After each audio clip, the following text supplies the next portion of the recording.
Have you ever noticed how almond milk has this distinct energy? It feels like it was born in a high-tech lab right alongside noise-canceling headphones and designer yoga mats. It's everywhere now, from your local hipster coffee shop to the massive aisles of every supermarket. For many of us, it's become a default morning ritual. But if you think this creamy, nutty liquid is a 21st century breakthrough, prepare to be surprised. Behind that sleek minimalist carton is a process that is surprisingly low-tech and incredibly ancient. Let's strip away the marketing and look at the actual physics and history of this drink. How exactly do you turn a rock-hard nut into a silky beverage? And why was this a genius life hack for 1,000 years ago? To find the answer, we have to travel back in time, long before refrigeration or best before dates existed. In the Middle Ages, dairy was a logistics nightmare. Fresh cow's milk spoiled faster than a bad rumor. And if you lived in the heat of the Middle East or Southern Europe, keeping it fresh was nearly impossible. Enter the almond. It was portable, shelf-stable, and packed with energy. Historical records from the 13th century show that almond milk wasn't just a luxury, it was a practical necessity. But there was another reason for its massive popularity: the church. During Lent and other fasting periods, when animal products were strictly off-limits, almond milk became the ultimate culinary loophole.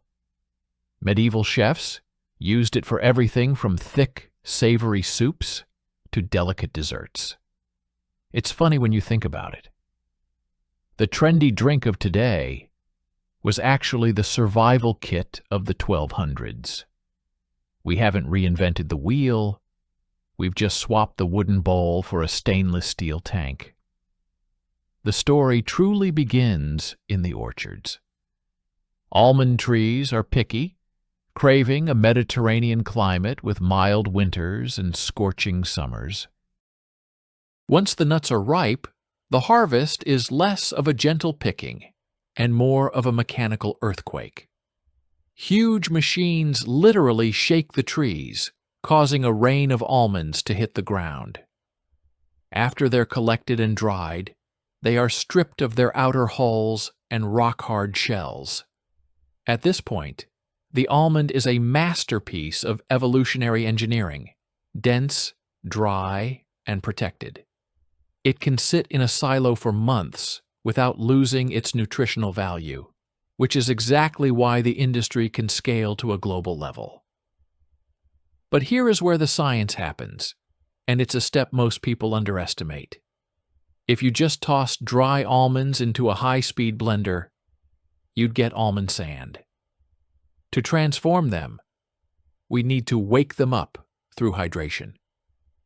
In production, almonds are submerged in water for up to 24 hours. Scientifically, this is fascinating. The water penetrates the cellular walls, expanding the nut and activating enzymes. This process also neutralizes phytic acid, making the nutrients easier for our bodies to absorb. More importantly for the texture, it softens the fats.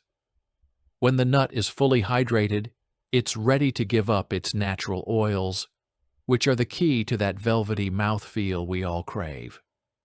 Once the almonds are plump, they meet their fate in a high-velocity vortex. This is pure physics. Fresh water is added, and high-speed blades pulverize the nuts. The ratio here is the secret sauce.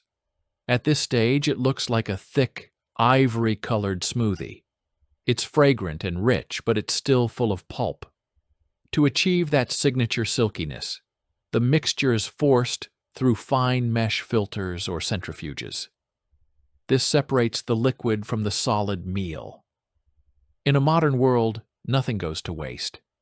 What remains in the tank is raw almond milk. To make it a nutritional rival, producers fortify it. This is where science balances the scales, adding calcium, vitamin D and B12 in precise amounts, often a tiny pinch of sea salt or a hint of natural vanilla is added to round out the flavor profile. To keep the milk from separating, stabilizers like sunflower lecithin are used to keep the emulsion consistent. Finally, the milk undergoes UHT treatment, heating it for just a few seconds before sealing it into aseptic cartons. So, the next time you pour that creamy liquid into your latte, take a second to appreciate the journey. It's a recipe that has survived the fall of empires and the rise of the internet. Almond milk isn't just a substitute. It's a testament to human ingenuity. Thanks for watching, and stay curious.